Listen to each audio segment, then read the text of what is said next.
I'm your boy Dawson. What's up? And we are here with our fam, our glam fam. Miss Controversy is in the building. That's what's up. Thanks for having me, guys. Yeah, say what's up to the people. Hey, family now. Exactly, fam. Exactly. All right, so this episode of Preachers of LA, after Loretta's birthday last week, we had to step it up a bit. At least they tried to, with sex and games.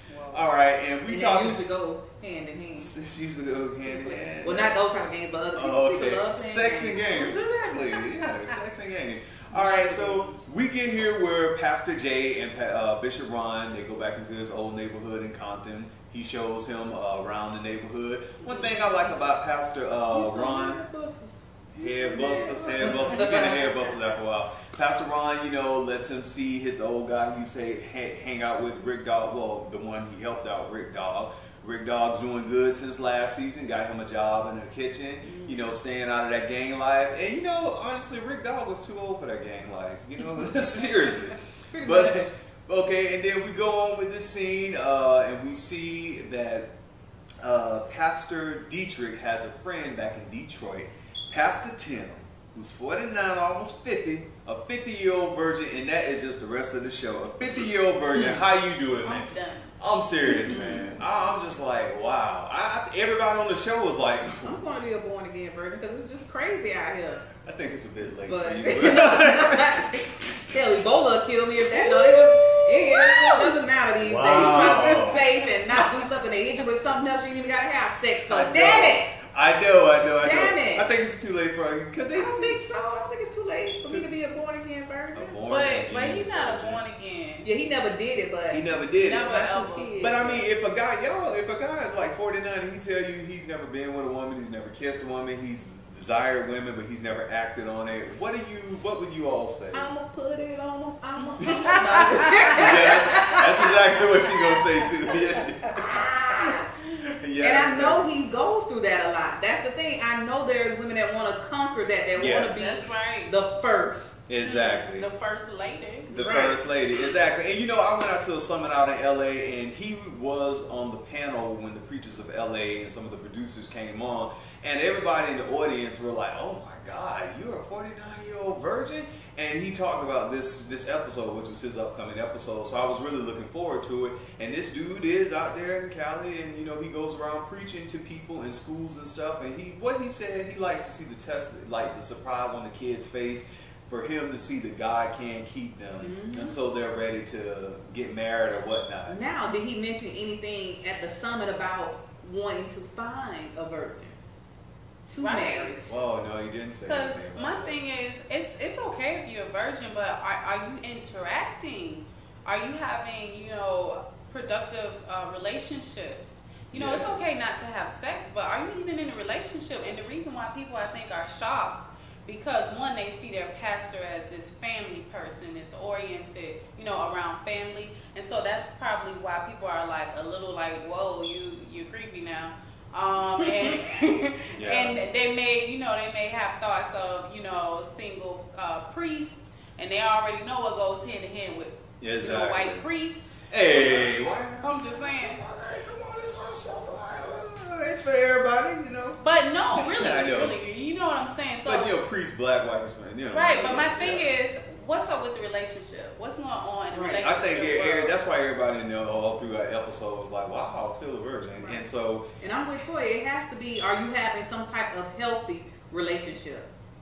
Or is it that, like, nobody wants you, and that's why you're a virgin? Because some people can be asexual. I mean, and then we get on with Pastor Cheney and Lady Maisha, and they call in a sexpert to help them with their Saved, Sanctified, and Sexual event. This couple is always having, sex. Wait. This is the sex couple. Wait. Out in Long Beach, Antioch Church. Ain't nothing wrong with that. No, it's cool. It's cool. And I think that's part of the problem, especially with the black church, is that they don't address some of the issues, the sexual issues. But we're sexual beings, and that's not. It's always like, oh, don't touch that. That's when you get married. Well, if I don't know what to do with it you don't know what to do with it. But I mean, come on, it's like nobody really teaches you about that. And then you're married.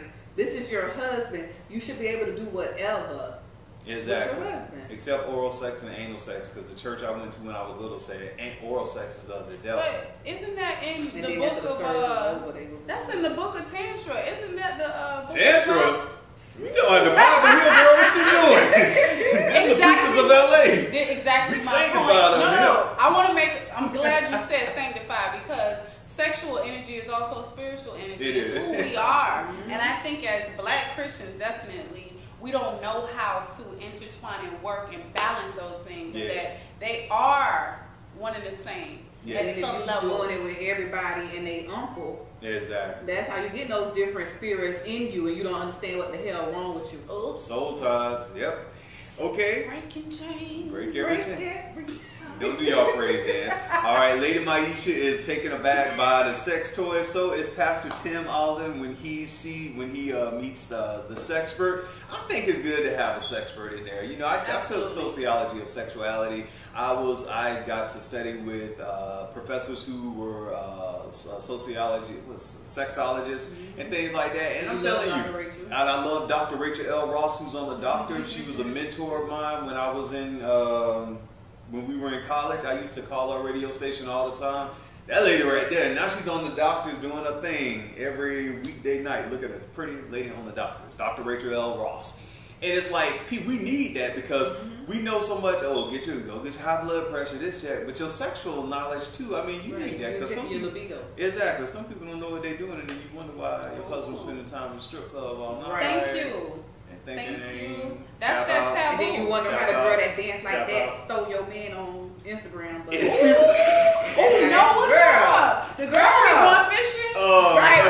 She be going fishing. Listen, that's exactly right. Like, we're not addressing that whole world. It's a whole world of sex and energy and sexuality and intimacy that we don't even know how to invite. Don't have no orgasm over you understand? Girl. Look here. And the sexpert Lou, she talks to the married couples about sex and touch, which is very interesting. For the pastor to bring him and his wife have this with people in there, and then you have Pastor Tim talk to them about him being a 49 going on 50-year-old virgin, and some people in the crowd like, whoa, Did he buy any of the toys? I think that freaked him out. He ain't gonna buy no toys. But not then, in public. No. Right. Lady Maisha's brother stands up and says, is it possible to be, and this is my question, a resounding question for a lot of men throughout the country, is it possible to be saved and horny? Yes, because you're still a human. Say it again. You're still a human. That's what religion sometimes it doesn't consider. Right. It doesn't even resonate with sexual people. beings too. Right. And there's always that fear like you're going to get a disease or and you're hiding and you're suppressing and being depressed. But that's why people do get diseases. Because of some of their religious, negative connotation and fear. Oh my gosh, if I do this.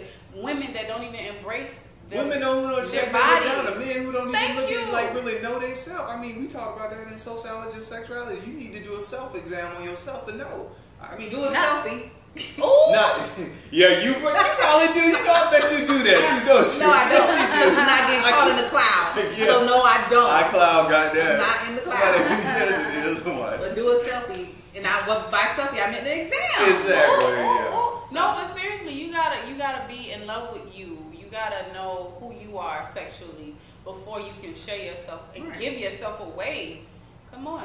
All right, you're absolutely right. I believe that. Know who you are, know your body. Okay, Bishop Gibson gets introduced to HB, Head Buster. She's an active gang member, and she just talks to him, confiding. Bishop, stay in them streets, and that's why I love him. And that's why I would rather get on him. Like, you talk about me and everything I'm doing, but you still trying to be a hustler, and you still trying to thug around because he got that. I don't think he's being a thug. No, but he's still trying to keep up that. He's trying to save him, but he need to line up on the route. Leave his gun at home. Exactly. So Bishop Ron talks to Head Buster. She says she want her husband Andrew out of the gang, but she don't think he ready to leave that gang life alone. And then we see Andrew, and we see why he ain't ready to leave that gang life alone. They got matching tattoos on their face. On their face, I mean. But see, do we think about? Well, no, obviously they. Everybody gets tattoos. We don't think about that. Yeah. That when that life is over and played out, this is still on your face. Exactly. And deeper than that, the mentality that they have, that's really tattooed on their soul, and that's what's hard to break. That's that tie that's hard to break. And I feel for Buster, the couple here. Buster. No, but I feel for them because she wants to make a change, and she knows that means walking away from something that you were committed to. And you say he's not ready to lead a gang yet. So, I mean, that's something, if she's going to be with him, it's going to always be a part of her life. So, because what can she do? So, you know, we wish Buster and Andrew Y'all they saw fit to get married. You think they smart to make it right with the Lord.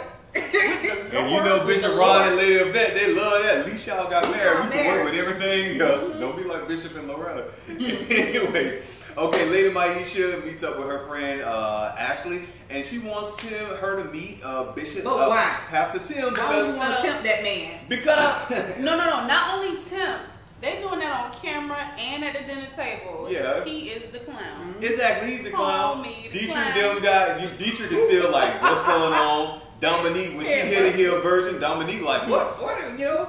And then they're trying to, and then they pit in with the thing, Lady Maisha is crying, and she was like, are you a breast man or a butt? But see, this is why I'm confused.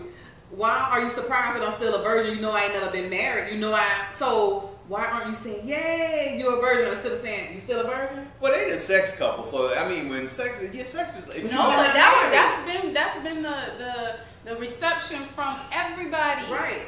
Everybody. But that's supposed to be something good. That's supposed to be something you praise. And not being looking at it crazy because this is all these church. You know why they looking at it crazy? Because they're like, wait a minute, you're human. What? Right. So there's so much contradiction going on in the church. That's right. Well, then, like Dietrich, I mean, do you believe you have to test the goods before you get married and stuff like that? You should get around there and have a lemon. So you telling people to commit fornication and to do?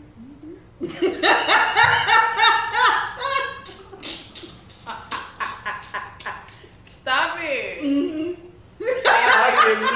No, you're crazy. We tell people to be human. Are you serious? I mean, but there are other things. If you get with somebody and it's not what you think it is, I mean, you're gonna so you're either gonna fornicate or you're gonna commit adultery. Which one you want to do? I'd rather you fornicate. That way when you get married, you'll know you're gonna stay there. But I mean, if you really love somebody and the sex game is not up, there are other ways you can work around. Like what? I'm just saying. Like they had toys there. That's what the whole thing was with bringing the thing in. Since we in it forever, we might as well spice it up. That's what that conference was. Good, yeah. Make it more interesting. Was Candy there? Candy coated nice, baby. No, I don't think she was invited to this one because because they wanted to keep it really kind of like not. It ain't nothing about a sex toy that you can keep. Everybody know what it is. Exactly. Everybody can hear it. Well, you know what time it is after the church get together on Sunday. I'm done with you. They probably can't even get all the way home. And what kind of music are they playing? Are they playing? Well, Candy stuff come with music, come with iTunes on it. So what about the I read it. Thank you. It's in magazines. No, but what about the whole Christian sexual experience? Like, what kind of music do you listen to? Is there mood music in the Christian genre? Actually, it is. Because, girl, and I ain't being funny, I'm telling you, I said the lady, her love, and her Lord. I was listening to this song, and I was getting ready, and I'm just rolling and jamming, and it was called Dance in the Spirit. Ooh, tango. Girl, and that song had it going on, but it was a church song, and I didn't know it until it was by David Canton, or Canton Spirituals, or whatever. What's his name? Anyways, honey, that song had me throwing it. Ken Jones. That's what, and it was such a, but girl, I thought it was, and it came on Pandora on my Freddie Jackson station. So I didn't understand. Thank you. So what we're saying is there's a time and a place for everything. Christian couples, take it there. Christian couples and Christian singles need to wait until you find somebody. No, I ain't saying that part. Christian mingle. I mean, but we don't want people to go out there and just have boyfriend on ChristianMingle.com. Why we don't? This guy said he met his boyfriend on ChristianMingle.com. But it's a guy had on the shirt that said, "I met my boyfriend on ChristianMingle.com." You do the damn math. That's do the math. It is. You do the math. on Christian Mingle, man. He met his soulmate. Hey, the Saints ain't going in on that one, man. Why they not? I thought we were supposed to embrace everybody. Compassion. They gonna love Terry and Carrie on next episode. But anyway, I mean,